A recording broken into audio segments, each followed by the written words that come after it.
തിരുവഞ്ചൂർ രാധാകൃഷ്ണൻ നമുക്കൊപ്പമുണ്ടെന്ന് ഉമ്മൻചാണ്ടി മന്ത്രിസഭയിൽ അംഗമായിരുന്ന ശ്രീ തിരുവഞ്ചൂർ രാധാകൃഷ്ണൻ ചേരുന്നു. ശ്രീ തിരുവഞ്ചൂർ രാധാകൃഷ്ണൻ, ഇപ്പോൾ ജോൺ മുണ്ടക്കയത്തിന്റെ ലേഖനമാണ് ഞങ്ങൾ പ്രധാനപ്പെട്ട ഒരു വാർത്തയായിട്ട് പ്രേക്ഷകരിലേക്ക് എത്തിച്ചുകൊണ്ടിരിക്കുന്നത്. ഈ സോളാർ സമരം ഒത്തുതീർപ്പാക്കാൻ അഥവാ ആ വിഷയത്തിൽ സമരം അവസാനിപ്പിക്കാൻ ജോൺ ബ്രിട്ടാസ് മനോരമയിൽ വിളിച്ച് ജോൺ മുണ്ടക്കയുമായി സംസാരിച്ചുവെന്നും ജോൺ മുണ്ടക്കയത്തെ കൊണ്ട് ഉമ്മൻചാണ്ടിയോട് സംസാരിപ്പിച്ച് പത്രസമ്മേളനം നടത്തി ജുഡീഷ്യൽ അന്വേഷണം പ്രഖ്യാപിച്ച സമരം പിൻവലിപ്പിക്കാമെന്നുമാണ് ജോൺ മുണ്ടക്കയം എഴുതിയിരിക്കുന്നത്. ഒത്തുതീർപ്പായ ഒരു സമരമായിരുന്നു അത്.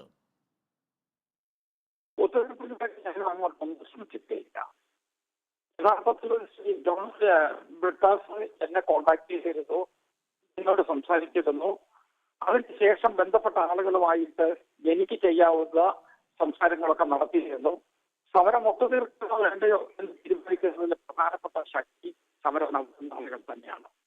സമരം നടത്തുന്ന ആളുകളുടെ ഭാഗത്തു നിന്ന് ഇപ്പോൾ തോന്നിക്കത്തക്ക വിധത്തിൽ ഇങ്ങോട്ടൊരു കോഡ് വന്നപ്പോൾ സ്വാഭാവികമായിട്ട് ഞങ്ങൾ റെസ്പോണ്ട് ചെയ്തു എന്നുള്ള യാഥാർത്ഥ്യമാണ്. ശ്രീ തിരുവഞ്ചൂർ രാധാകൃഷ്ണൻ, ഒരു നിമിഷം, ഞാൻ അങ്ങയുടെ ആദ്യ ഭാഗം കേട്ടില്ല. എനിക്ക് സാങ്കേതിക തകരാറുള്ളത് കൊണ്ടാണ് സംഭവിച്ചത്. ഇവിടെ എന്താണ് സംഭവിച്ചത്? ഒത്തുതീർപ്പായി എന്നാണോ അങ്ങ് പറഞ്ഞത്? ഒത്തുതീർപ്പായി എന്നതാണ് താങ്കളുടെ അഭിപ്രായം? ഒത്തുതീർപ്പിന് വേണ്ടി ഞങ്ങൾ ശ്രമം നടത്തിയിട്ടില്ല, ഗവൺമെന്റ് ഒരു പരിശോധന നടത്തിയില്ല. കാരണം ഗവൺമെന്റ് മുമ്പോട്ട് പോകുക ഒത്തുതീർപ്പിന് വേണ്ടി ശ്രമിച്ചാൽ നടക്കില്ല എന്നുള്ളത് അവർ തന്നെ നേരത്തെ പ്രഖ്യാപിച്ചിരുന്നതാണ്. അപ്പൊ അവിടെ നിന്ന് വന്ന ഒരു റിക്വസ്റ്റ് ഉണ്ടായിരുന്നു, ഒത്തുതീർപ്പ് എത്തിക്കുന്നതിന് വേണ്ടി നടപടിയെടുക്കട്ടെ എന്നുള്ള സൂചനയോട് കൂടിയ ഒരു സമീപനം. തിരുവഞ്ചൂർ, അങ്ങയെ വിളിച്ചത് ജോൺ ബ്രിട്ടാസ് തന്നെയാണ്? എന്നെ വിളിച്ചത് ശ്രീ ജോൺ ബ്രിട്ടാസ് ആണ്, അതാണ് എനിക്കറിയാവുന്നത്. എന്നെ അദ്ദേഹം വിളിച്ചിരുന്നു. ഞാൻ അദ്ദേഹവുമായിട്ട് ഈ കാര്യത്തെ സംബന്ധിച്ച് പലവട്ടം സംസാരിച്ചിരുന്നു. ഞങ്ങൾ ചില കാര്യങ്ങളെ കുറിച്ച് വളരെ കൃത്യമായി പറഞ്ഞിരുന്നു. ആ കാര്യത്തിൽ തന്നെ അവസാന സമരം തീരുമാനിച്ചു. അതായത് ശ്രീ തിരുവഞ്ചൂർ രാധാകൃഷ്ണൻ, നേരത്തെ മന്ത്രിസഭ തന്നെ തീരുമാനിച്ചതാണ് ഒരു ജുഡീഷ്യൽ അന്വേഷണം ഈ വിഷയത്തിലാവാം. അന്ന് CPM-ലെ ചില കേന്ദ്രങ്ങൾ പറഞ്ഞത് മുഖ്യമന്ത്രിയുടെ ഓഫീസിനെ കൂടെ അന്വേഷണത്തിന്റെ പരിധിയിൽ കൊണ്ടുവരണം എന്നുള്ളതാണ്.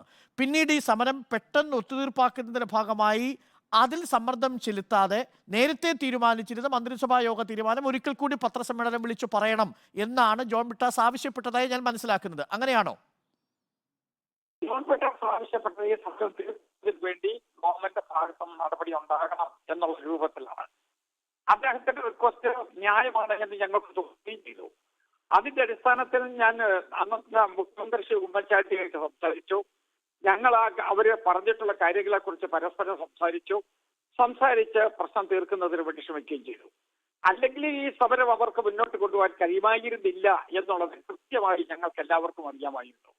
അത് സമരത്തിന്റെ ഡീറ്റെയിൽസിലോട്ട് പോകുമ്പോൾ, സമരത്തിന്റെ കോഴ്സ് ഓഫ് ആക്ഷനിലേക്ക് പോകുമ്പോൾ ഇതുമായി ബന്ധപ്പെട്ട ആളുകൾക്ക് എല്ലാവർക്കും അറിയാം. അല്ല, അത് തീർച്ചയായിട്ടും ADGP ഹേമചന്ദ്രൻ തന്നെ സൂചിപ്പിച്ചതായിട്ട് ഞാൻ മനസ്സിലാക്കുന്നു. അദ്ദേഹത്തെ കോട്ട് ചെയ്തുകൊണ്ട് ജോൺ മുണ്ടക്കയം തന്നെ പറയുന്നുണ്ട്, ഈ വിവരങ്ങൾ സമരം മുന്നോട്ട് കൊണ്ടുപോയാൽ എത്രമാത്രം ബുദ്ധിമുട്ടാകുമെന്ന് ADGP അറിയിച്ചിരുന്നു. അപ്പോൾ സർക്കാരിന്റെ ഭാഗത്തും ആ സമരം മുന്നോട്ട് പോയാൽ ഒരു ക്രമസമാധാന പ്രശ്നത്തിലേക്ക് നീങ്ങിയേക്കാം.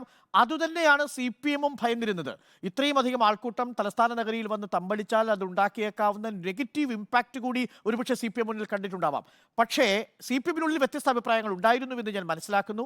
അതിനെ മറികടന്നുകൊണ്ട് തിരുവഞ്ചൂരിനോടക്കം ജോൺ ബ്രിട്ടാസ് സംസാരിച്ചത് ആരുടെ നിർദ്ദേശപ്രകാരമാണെന്നാണ് ശ്രീ തിരുവഞ്ചൂർ മനസ്സിലാക്കുന്നത്? ഞാനത് ചകഞ്ഞു നോക്കേണ്ട കാര്യമില്ലല്ലോ. കാരണം CPM നിഷേധിക്കാത്തിടത്തോളം കാലം ശ്രീ ജോൺ ബ്രിട്ടാസ് സംസാരിച്ചാൽ ആ പാർട്ടിയെ കൂടി അദ്ദേഹം പ്രതിനിധീകരിച്ചാണ് പറയുന്നത് എന്നുള്ള നിലയിൽ നമ്മൾ പോസിറ്റീവായിട്ട് എടുത്താൽ പോരെ. മാത്രമല്ല, സമരത്തിന് വേണ്ടിയുള്ള എല്ലാ സന്നാഹങ്ങളും എത്തുകയും സമരത്തിന് ചെയ്യുന്നതിനുള്ള ആളുകളെല്ലാം സെക്രട്ടേറിയറ്റിന്റെ ചുറ്റുവട്ടത്തിൽ എത്തുകയും അവരെല്ലാവരും ഒരുമിച്ച് നിൽക്കുകയും ചെയ്തപ്പോൾ അതിനേക്കാൾ അപ്പുറത്തേക്ക് എന്താ സമരം നടത്തുന്ന ആളുകൾക്ക് ചെയ്യാനുള്ളത്? അവർ സമരം ചെയ്യുന്നതിന് വേണ്ടിയുള്ള എല്ലാ ക്രമങ്ങളും അവർ ചെയ്തു. അവർ സെക്രട്ടേറിയറ്റിൽ എത്തിക്കാവുന്നിടത്തോളം ആളുകളെ എത്തിച്ചു. പക്ഷേ എത്തിയ ആളുകളെ എല്ലാം നിലനിർത്തുന്നതിന് വേണ്ടിയുള്ള നടപടി ഉണ്ടാകുമോ ഇല്ലയോ എന്നുള്ളത് രണ്ടാമത്തെ പ്രശ്നമാണ്. ഞങ്ങളെ സംബന്ധിച്ച് ഏറ്റവും പ്രധാനപ്പെട്ട കാര്യം, ഇതുപോലെ ഒരു നിയമസമാധാന പ്രശ്നം അവിടെ ഉണ്ടാകരുത്. നിയമസമാധാന പ്രശ്നം ഒഴിവാക്കുന്നതിന് വേണ്ടിയുള്ള നടപടി ഗവൺമെന്റിന്റെ ഭാഗത്തുനിന്നും വളരെ ക്രിയാത്മകമായി ഉണ്ടാകണം എന്ന് തന്നെയായിരുന്നു.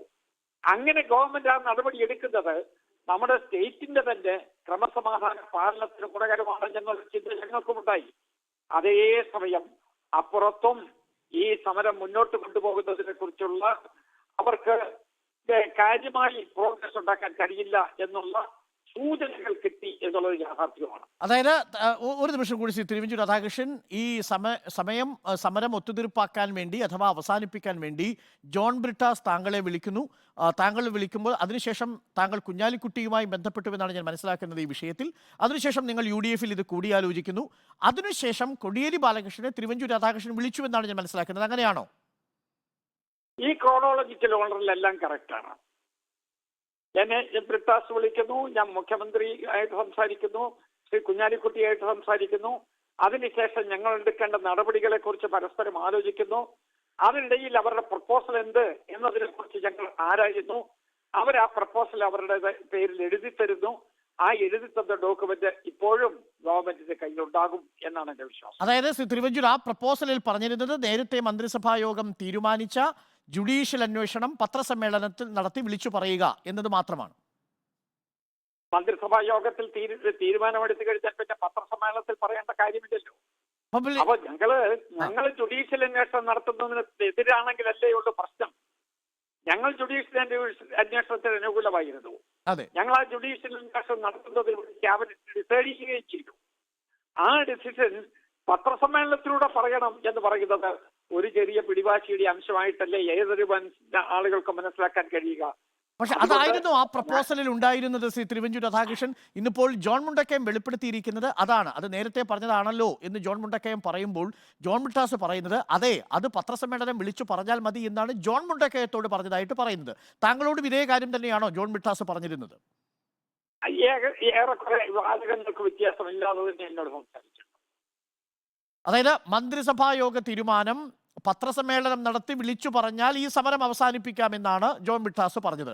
അത് നേരത്തെ പറഞ്ഞിരുന്നതാണ്. അതായത് എങ്ങനെയെങ്കിലും ഈ സമരം അവസാനിപ്പിക്കണം എന്നതായിരുന്നു LDF ഉണ്ടായിരുന്നത്. അതിനുവേണ്ടി പത്രസമ്മേളനം നടത്തി ഈ കാര്യം വിളിച്ചു പറഞ്ഞാൽ അതൊരു പ്രപ്പോസലായി മുന്നോട്ട് വെച്ചു, അത് അംഗീകരിച്ചു. സ്വാഭാവികമായിട്ടും ക്യാബിനറ്റ് തീരുമാനമെടുത്തു കഴിഞ്ഞാൽ അത് പത്രസമ്മേളനത്തിലൂടെ പറയണം എന്ന് പറയുന്നത് പറയില്ല എന്ന് ഞങ്ങൾക്ക് പറയാൻ പറ്റുമോ? പത്രസമ്മേളനത്തിലൂടെ പറയും. അതായത് ഈ സമരം എങ്ങനെയെങ്കിലും അവസാനിപ്പിക്കാൻ, മുഖം രക്ഷിക്കാൻ വേണ്ടിയുള്ള ഒരു തന്ത്രമായിരുന്നു പയറ്റിയത്. അത് പക്ഷേ നിങ്ങൾക്ക് അനുകൂലമാണെന്ന് തോന്നിയത് കൊണ്ട് നിങ്ങൾ അത് അംഗീകരിച്ചു. സ്വാഭാവികമായിട്ട് ആ സമരം മുന്നോട്ട് കൊണ്ടുപോകാൻ അവർക്ക് കഴിയില്ല എന്നുള്ളത് ഞങ്ങൾക്ക് ഉള്ളിൽ അറിയാവുന്ന ആളുകൾക്ക് അറിയാം. ഞങ്ങൾ സമരം അവസാനിപ്പിക്കുന്ന സംസ്ഥാനത്തിന്റെ പൊതു താല്പര്യത്തിന് ഗുണകരമാണ് എന്നുള്ള വിശ്വാസത്തിൽ തന്നെ നിന്നു. അതുകൊണ്ട് സമരം അവസാനിപ്പിക്കുന്നതിന് വേണ്ടി ഒരു ഗ്രീൻ സിഗ്നൽ വന്നു കഴിഞ്ഞപ്പോൾ ഞങ്ങൾ അതിനോട് പോസിറ്റീവായി റെസ്പോണ്ട് ചെയ്തു. സ്വാഭാവികമായിട്ട് അതല്ലേ ഒരു ഗവൺമെന്റ് ചെയ്യേണ്ടത്. ആ ഗവൺമെന്റ് ചെയ്യേണ്ട കാര്യം തന്നെയാണ് ഞങ്ങൾ ചെയ്തിട്ടുള്ളത്. നന്ദി ശ്രീ തിരുവഞ്ചൂർ രാധാകൃഷ്ണൻ. ജോൺ മുണ്ടക്കയത്തോടൊപ്പം തന്നെ തിരുവഞ്ചൂർ രാധാകൃഷ്ണനും ശരിവയ്ക്കുന്നു. തന്നെയും ജോൺ ബ്രിട്ടാസ് വിളിച്ചിരുന്നു, ഈ വിവരം അറിയിച്ചിരുന്നു. നേരത്തെ മന്ത്രിസഭാ യോഗ തീരുമാനം അത് പത്രസമ്മേളനം വിളിച്ചൊരിക്കൽ കൂടി പറഞ്ഞാൽ സമരം അവസാനിപ്പിക്കാമെന്ന് LDFിന് വേണ്ടി CPMന് വേണ്ടി ജോൺ ബ്രിട്ടാസ് സംസാരിച്ചു. അതിനുശേഷം തിരുവഞ്ചൂർ രാധാകൃഷ്ണൻ ഉമ്മൻചാണ്ടിയും പിന്നീട് കുഞ്ഞാലിക്കുട്ടിയുമായി സംസാരിച്ചു. അതിനുശേഷം കോടിയേരി ബാലകൃഷ്ണനുമായി സംസാരിച്ചു. അങ്ങനെയാണ് സോളാർ സമരം ഒത്തുതീർപ്പാകുന്നത് എന്നാണ് നമ്മൾ മനസ്സിലാക്കുന്നത്. തിരുവഞ്ചൂർ രാധാകൃഷ്ണൻ